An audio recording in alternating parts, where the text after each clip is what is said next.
Bismillahirrahmanirrahim.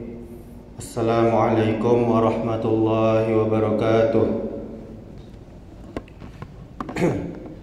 Alhamdulillahi rabbil alamin, wal aqibatu lil muttaqin, wala udwana illa 'alal zalimin. Asyhadu an la ilaha illallah wahdahu la syarika lah, wa asyhadu anna Muhammadan abduhu wa rasuluh. Allahumma salli wa sallim wa barik ala Muhammadin wa ala alihi wa ashabihi ajma'in. Kaum muslimin, kaum muslimat, jamaah salat zuhur yang dimuliakan Allah Subhanahu wa taala. Kita bersyukur kepada Allah Subhanahu wa taala. Kemudian salawat serta salam semoga selalu tercurahkan untuk junjungan kita Rasulullah Muhammad sallallahu alaihi wasallam. Kaum muslimin, kaum muslimat, jamaah yang dimuliakan Allah Subhanahu wa taala.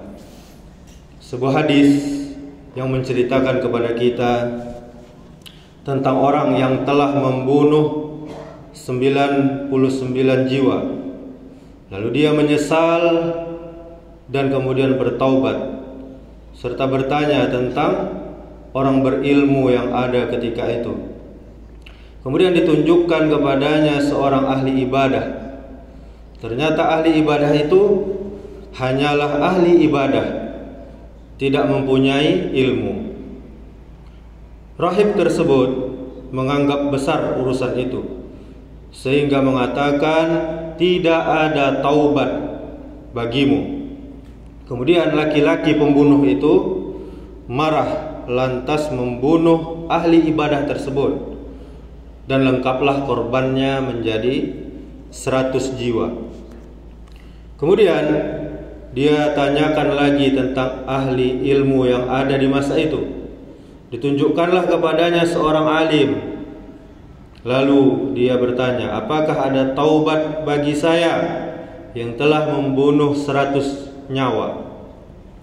Orang alim itu menegaskan, ya, siapa yang bisa menghalangimu untuk bertaubat? Pintu taubat terbuka lebar. Akan tetapi engkau pergi, tinggalkanlah negerimu, menuju negeri lain yang di sana ada orang-orang yang beribadah kepada Allah Azza wa Jalla. Jangan pulang engkau ke kampungmu, karena negerimu adalah negeri yang buruk. Akhirnya lelaki itu pergi berhijrah, pindah dari kampungnya. Dia berangkat meninggalkan kampung halamannya yang buruk, yang penuh dengan perbuatan maksiat, dalam keadaan dia sudah bertaubat serta menyesali perbuatannya dan dosa-dosanya. Dia pergi dengan satu tekad, yaitu meninggalkan dosa yang dia lakukan, memperbaiki diri, mengisi hari esoknya dengan amalan yang soleh sebagai ganti kezaliman dan kemaksiatan yang selama ini dia geluti.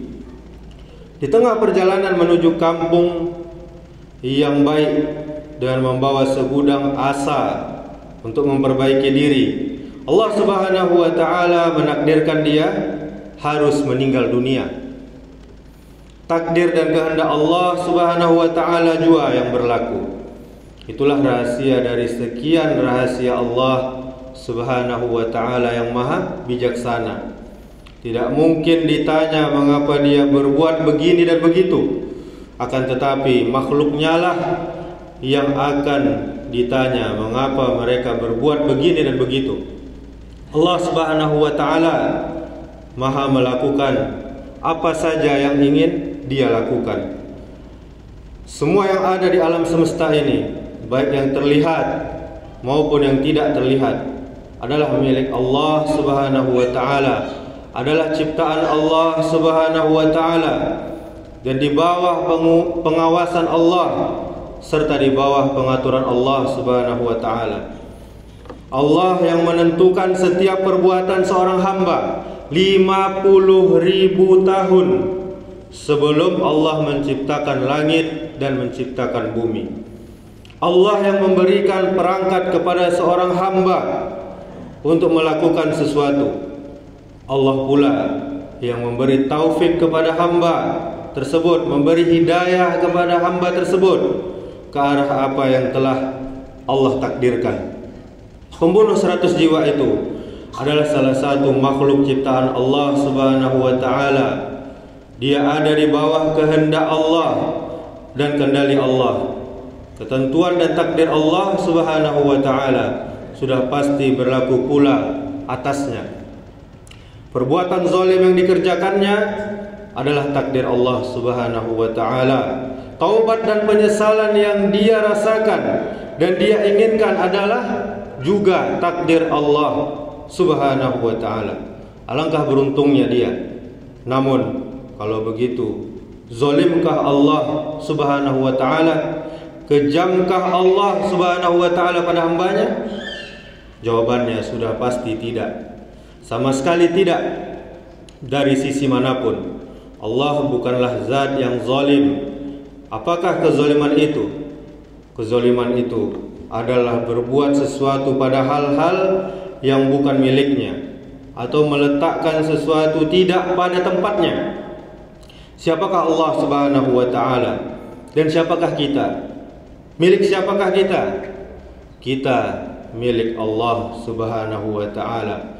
Dialah yang telah menciptakan kita dan mengatur kita.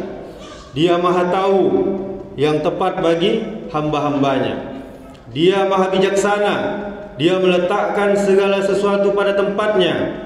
Dan dia, Allah Subhanahu wa ta'ala, maha tahu apa yang dia ciptakan. Dia, Allah Subhanahu wa ta'ala, maha tahu apa yang terbaik bagi ciptaannya. Allahu Akbar. Allah maha besar. Kemudian lelaki itu meninggal dunia.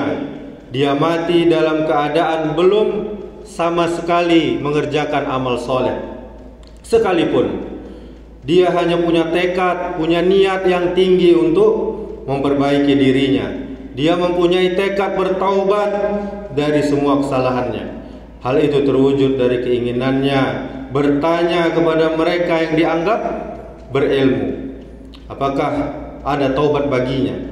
Semua itu tampak dari tekadnya pergi meninggalkan masa lalunya yang kelam, negerinya yang buruk, menyongsong cahaya hidayah dan kebaikan. Alangkah besar karunia Allah Subhanahu wa ta'ala kepada dirinya. Alangkah besar rahmat Allah Subhanahu wa ta'ala kepada para hamba-hambanya. Akan tetapi alangkah banyak manusia yang tidak mengetahui, bahkan tidak mensyukuri nikmat tersebut.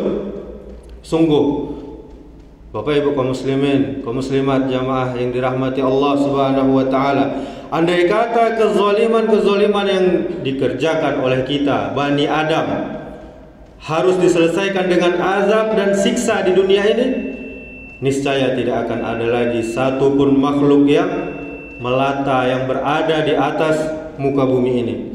Sungguh seandainya kemurkaan Allah Subhanahu wa ta'ala yang lebih dahulu daripada rahmatnya, niscaya tidak akan ada pernah Rasul yang diutus, tidak ada kitab suci yang diturunkan ke atas muka bumi ini, tidak ada ulama dan orang soleh serta orang yang berilmu yang memberikan nasihat, peringatan dan bimbingan. Bahkan tidak akan ada satupun makhluk yang ada di muka bumi ini.